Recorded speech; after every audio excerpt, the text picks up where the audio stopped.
কেমন হয় যদি মাত্র 10,000 টাকার মধ্যে বাংলাদেশ থেকে কলকাতা ভ্রমণের সুযোগ দেওয়া হয়? কি কি থাকবে এর ভিতরে?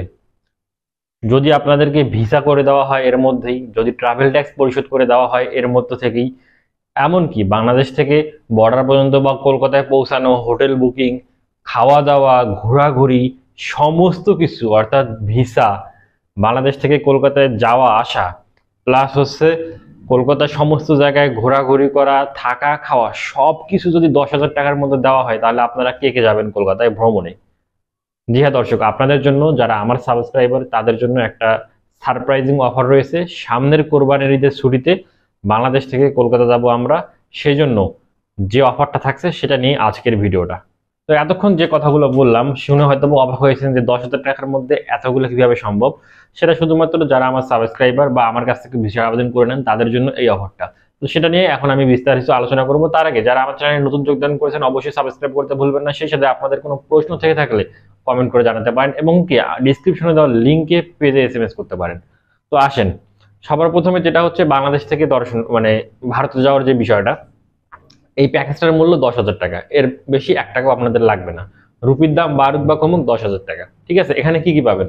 যাদের ভিসার আবেদন করে দিতে হবে অর্থাৎ ভিসার আবেদন করতে হবে, তারা চাইলে পাসপোর্ট রয়েছে কিন্তু ভিসা নেই, তারা খুব দ্রুত মানে 2-3 দিনের মধ্যে আমাদের সঙ্গে যোগাযোগ করেন। আমার পেজের লিঙ্কে আমাকে এসএমএস করেন, ডিসক্রিপশনে যেটা লিঙ্ক দেওয়া আছে সেখানে এসএমএস করেন, আমরা আপনাদের ভিসা করে দিব 10,000 টাকার মধ্যে।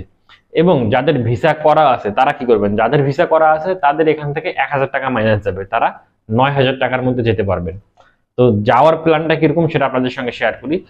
ঈদের ছুটিতে আমরা যেহেতু যাব, সেটা হতে পারে ঈদের পরের দিন কিংবা তার পরের দিন, অর্থাৎ ঈদের তৃতীয় দিন ধরে নিলাম আমরা কলকাতার উদ্দেশ্যে যাত্রা শুরু করব। এই জন্য আমরা সবার প্রথমে যার যার যেহেতু ঈদের সময় সবাই ছুটিতে থাকে, গ্রামে থাকে, আর যারা ঢাকায় থাকবেন তারা তো ঢাকায় থাকবেই, তো তাদের স্থান থেকে, সেই নির্দিষ্ট স্থান থেকে, মানে মেনলি বলি শর্টকাট হিসাব, ঢাকা থেকে বর্ডার অর্থাৎ দর্শনা যাওয়ার একটা ব্যবস্থা থাকবে। সেটা বাসে হতে পারে, সেটা হতে পারে ট্রেনে, টিকিট কেটে দেওয়ার দায়িত্ব আমাদের।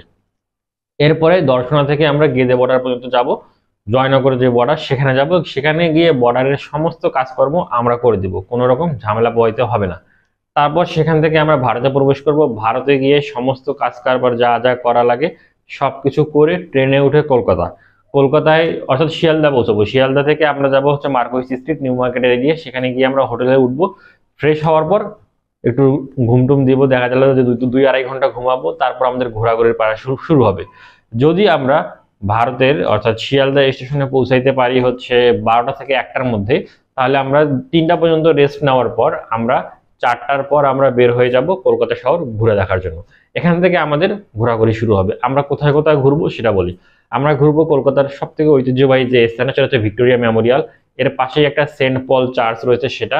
তারপর হচ্ছে এমপি বিড়লা প্লাটোনিয়াম একটা জায়গা আছে, সেটা আমরা দেখব। এরপরে আমরা নিউ মার্কেট ঘুরবো, শপিং করব। তারপর আমরা যাব হচ্ছে হাওড়া ব্রিজে যাব, আমরা যাব হচ্ছে মল্লিক বাজার ফ্লাওয়ার মার্কেট বা মল্লিক ঘাট ফ্লাওয়ার মার্কেটে যাব, যেটা ভারতের সব থেকে বড় ফুলের মার্কেট হিসেবে পরিচিত, সেখানে আমরা যাব। এরপরে আপনাদেরকে হচ্ছে হাওড়া স্টেশন দেখানো হবে, রেলওয়ে স্টেশন, সেখান থেকে আপনাদেরকে লঞ্চে করে হচ্ছে বাবুঘাটে নিয়ে আসা হবে, যেটা লঞ্চের একটা ফিল, কলকাতার যে লঞ্চ চলাচল করে সেটার একটা ফিল নিতে পারবেন। এরপরে আপনারা যাবেন হচ্ছে প্রিন্সেপ ঘাটে, আপনারা যাবেন যেখানে হচ্ছে বিদ্যাসাগর সেতু আছে। রাতের বেলা এই সিন প্রিন্সেপ ঘাট প্লাস হচ্ছে বিদ্যাসাগর সেতু ঘাট, জায়গাটা খুবই সুন্দর হয়। তারপর আমরা যাব হচ্ছে কলকাতা ইকো পার্ক, আলিপুরদুয়ার চিড়িয়াখানা যাব, তারপর হচ্ছে সায়েন্স সিটি যাব। এরপর আমরা যাব হচ্ছে রবীন্দ্রনাথ ঠাকুরের বাড়ি, সেই সাথে আমরা যাবো ডেকার্স লেনে, নাস্তা খাওয়াবো করবো, তারপর হচ্ছে ভি মার্টে শপিং করবো, উড়াধুরা শপিং, প্রচুর ডিসকাউন্ট থাকে। এরপরে আমরা যদি কারো ফোন টোন কেনার প্রয়োজন পড়ে বা মোবাইল অ্যাক্সেসরিজ, তাহলে আমরা যাবো চায়না টাউনে যাবো, সেখানে গিয়ে হচ্ছে মোবাইলের অ্যাক্সেসরিজ বা হাবিজাবি যদি কারো কোনো কিছু কেনার প্রয়োজন পড়ে সেগুলো কেনাকাটা করা হবে। তো এই হচ্ছে ভ্রমণের প্ল্যান। তো এই সব কিছুতে আপনাদের হচ্ছে কলকাতায় স্টে করব আমরা 3 রাত, আর 3 রাত 4 দিন ইন টোটাল থাকবো। আর হচ্ছে এরপরে কলকাতা থেকে বাংলাদেশে রিটার্ন চলে আসা হবে। তো এই হচ্ছে বেসিক প্ল্যান। বিস্তারিত জানার জন্য পেজে এসএমএস করতে হবে, ডিসক্রিপশনে লিংক দেওয়া আছে, সেই পেজে আপনারা এসএমএস করেন, আপনাদেরকে আরো ডিটেলসে খুব সুন্দরভাবে বিস্তারিত বর্ণনা করে দেওয়া হবে। তো আমি আবারও আপনাদেরকে রিমাইন্ডার দিই, যাদের ভিসা করা নাই তাদের জন্য 10,000 টাকা লাগবে, তারা এখনই নক দিয়ে ফেলেন।